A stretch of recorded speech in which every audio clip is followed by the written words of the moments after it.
Hello, it's Frank here from Asia Gaming Brief, and it is my great pleasure and honor to welcome next to me Mark Brantley, the Premier of Nevis, and one of the busiest man at ICE 2026, for sure. Everyone wants a piece of you if you see the crowd here, and it's easy to see why. You recently launched your new license. Yes. It's had a very positive reception from what I've seen. It is a good proposition, but my first question is, what motivated you to launch this new framework now? COVID-19. Okay. It's an interesting answer, but what happens is that our island, beautiful island in the Caribbean called Nevis, part of the Federation, St. Kitts and Nevis, we were so heavily dependent on tourism that when COVID-19 struck and borders closed, hotels closed, our people suffered. And I made a commitment then that I would diversify our economy in such a way that we're no longer dependent or so heavily dependent on a single industry. Gaming was a natural choice for us because Nevis is well known for being a very well-regulated, well-established financial services industry.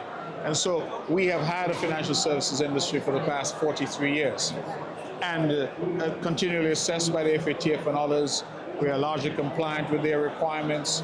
And so we have been we've been whitelisted all of these years. So we felt that with the casual professionals that we had, the fact that we know compliance, we understand compliance, we know about anti-money laundering and all the requirements, that we could use that and bootstrap that into the gaming industry, applying the same principles that we've applied to banking and to trusts and to international companies, but in gaming. So for us, this provided a smart choice, if you will, for us to try to diversify the local economy, create some new jobs, and frankly, jobs that we think our young people especially will gravitate towards, because jobs which are based in tech, jobs that require knowledge and user-friendly type approach in terms of technology.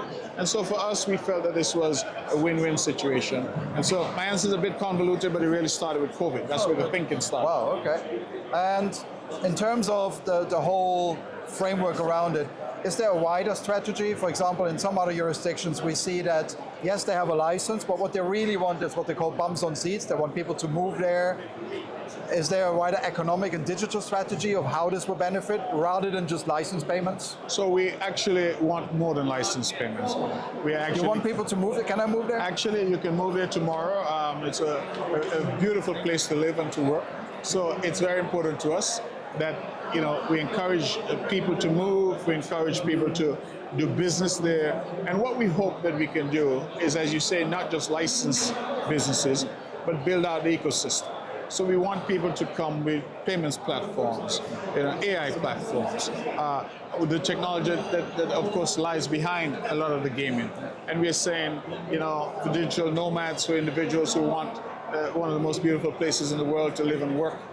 We have great internet access, great resources. We have local banking available if they have a license. The idea is that we have what is necessary in terms of the infrastructure to build a world-class industry, and with all the support that goes with that. So we absolutely encourage people to come and to see what Nevis has to offer. And where do you position yourself in the market? So we often talk about the tier one ones like Malta, Isle of Man, even though they had their own problems. Right. And then we have the more convenient one at the bottom. Where do you see it? Because you are you're off the grey list. You're very reputable, like you said. For years, you're known as a very reputable finance center. Where do you see yourself in the gambling license ecosystem? So we've just started out, and I think it'll be arguably a bit arrogant to say where we are, because we've literally just started, but where we want to be is certainly within the top tier. We want to be a major jurisdiction, we want to be a major player.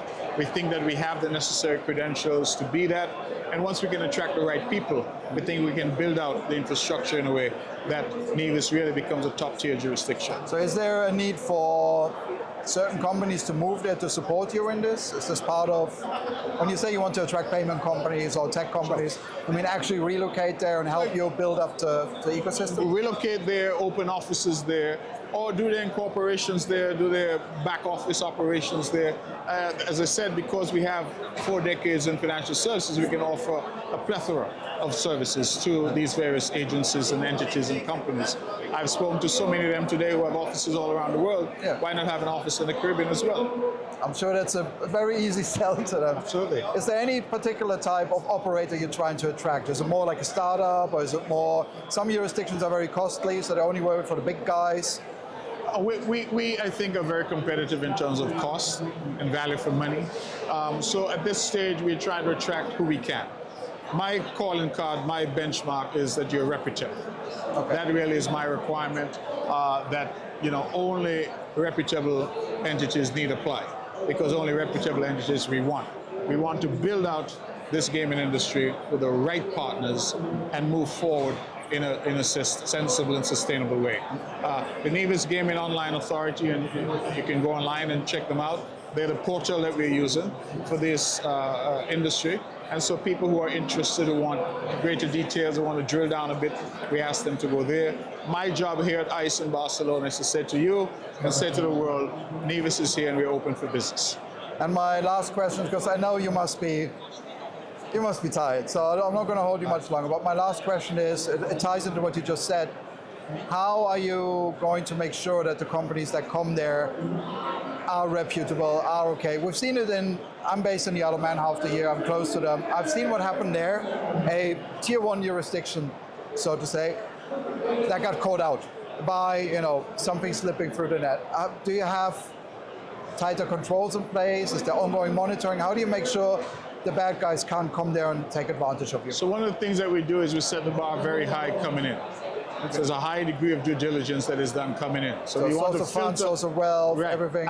Everything that you can imagine. As I said, we put in all 40 years of experience dealing with international financial services to work in the online gaming industry.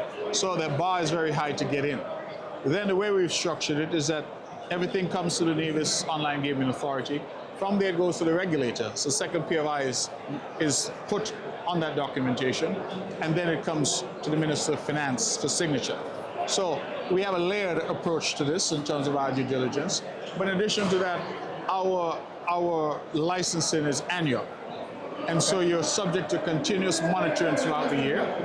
And if you want to be relicensed or have your license renewed, then we expect that you would have been operating in a reputable way.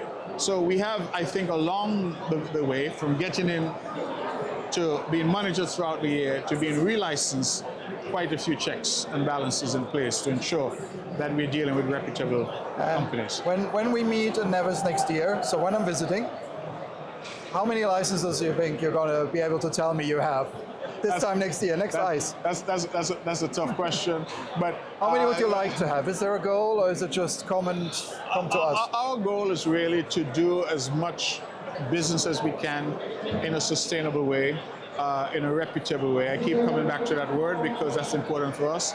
It's, for me, far more important to grow this industry responsibly and reputably than to do so quickly. So for me, speed is good, but I've said to the team, listen, we want the right people. And so if it takes a little longer to get the right people, then I'm prepared to wait a little longer to get the right people. I'll only say this one other thing, that it's January now of 2026. You are not to wait until next year to come. You should come this year because you have the next 11 months to make up your mind and to come see us. And in Nevis, we have everything that you could want. We have great golf, great fishing, great diving. We have fun on the water, fun under the water, fun on the land. Great food experience. I think Nevis is one of the best experiences in the Caribbean. Well, looking at the weather in the Isle of Man at the moment, I think I'll take you up on that. Thank you so much for your time. Absolutely. I know you're a busy man and you must be tired, so it's been a pleasure. I hope we'll meet again next year. We shall. And we'll see how far you've come. We shall. Thank you very so much. Okay, cheers. Cheers. All right.